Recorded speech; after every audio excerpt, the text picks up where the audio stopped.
কত মিনিটের video YouTube চ্যানেলে আপলোড করলে ভিডিও ভাইরাল হয় তাড়াতাড়ি।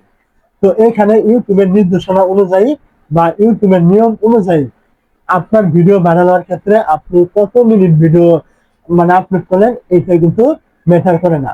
এখানে ম্যাটার করে শুধুমাত্র দুইটা জিনিস, একটা হলো আপনার ভিডিওর থাম্বনেল, আর একটা হলো আপনার ভিডিওর অডিয়েন্স রিটেনশন। ধরুন আপনি একটা ভালো কোয়ালিটির ভিডিও তৈরি করলেন, কিন্তু ওইখানে যদি আপনি ভালো কোয়ালিটির থাম্বনেল না দেন, তাহলে কিন্তু আপনার ওই ভিডিওতে কিন্তু কেউ ক্লিক কিন্তু করবে না। ভিডিও আপনার যতই ভালো হোক বা খারাপ হোক না কেন, ওইটার আপনার যতক্ষণ না কেউ ক্লিক না করে দেখবে, ততক্ষণ কিন্তু মানুষ কিন্তু আপনার ভিডিওর কোয়ালিটি বুঝবে না। সেক্ষেত্রে আপনার ভিডিওটা ভাইরাল হওয়ার ক্ষেত্রে একটা থাম্বনেল কিন্তু সব থেকে বেশি পরিমাণে ভূমিকা কিন্তু রাখে। ওই থাম্বনেল দেখে যত লোকে ক্লিক করবে, ততই কিন্তু আপনার ভিডিওতে ভিউজ আসবে এবং আপনার ভিডিওটা ভাইরাল হওয়ার সম্ভাবনা থাকবে। তো এখন আরেকটা বিষয় আমি বলেছিলাম, সেটা হলো অডিয়েন্স রিটেনশন।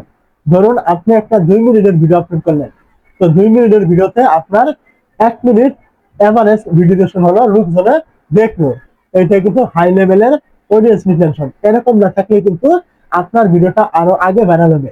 একে তো আপনার ভিডিওতে ক্লিক করছে, ভালো থাম্বনেল, দ্বিতীয়ত আপনার ভিডিওটা ভালো একটা টাইম নিয়ে দেখছে, এতে কিন্তু আপনার অডিয়েন্স রিটেনশন একদম হাই লেভেলের হবে এবং কি ওই ভিডিওতে আরো বেশি পরিমাণে ইমপ্রেশন কিন্তু দিবে ইউটিউব নিজে।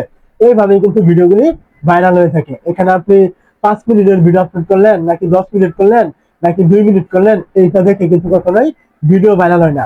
এখন ধরুন আপনি একটা 5 মিনিটের ভিডিও আপলোড করলেন, সেখানে আপনার কি হলো, 10 সেকেন্ড 20 সেকেন্ড দেখলো, এরপর আর দেখলো না, আপনার ওই ভিডিওটা কখনোই ভাইরাল হবে না, কারণ ওইখানে অডিয়েন্স রিটেনশন একেবারে লো থাকবে।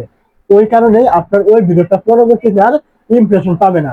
ইউটিউব অ্যালগরিদম বুঝবে আপনার এই ভিডিওটা কোয়ালিটিফুল নয়, অডিয়েন্স আপনার এই ভিডিওতে ক্লিক করে বেরিয়ে চলে যাচ্ছে, ভালো একটা টাইম নিয়ে দেখছে না, এতে কিন্তু আপনার ওই ভিডিওটা একদম ডাউন কিন্তু থেকে যাবে।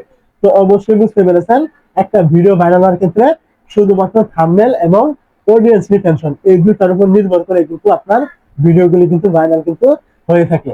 তো এখন আপনি ভিডিও তৈরি করার ক্ষেত্রে খেয়াল রাখবেন যেন আপনার ভিডিওর লেন্থ লম্বা না হয়। লেন্থ আপনার যত হোক সেটা কোনো সমস্যা নেই, আপনি ভিডিওতে কি শিখাচ্ছেন এবং কি দেখাচ্ছেন, লোকজনে এটা দেখে তারা কি কি উপকৃত পাবে বা আপনার ওই ভিডিওতে কোন রকম কোয়ালিটি আছে কিনা, ওইটার উপর নির্ভর করে আপনি ভিডিও তৈরি করবেন। লেন্থ 2 মিনিট হোক অথবা আপনার 5 মিনিট হোক অথবা 10 মিনিট হোক, ওইটা দেখে আপনার দেখে কোনো লাভ নেই।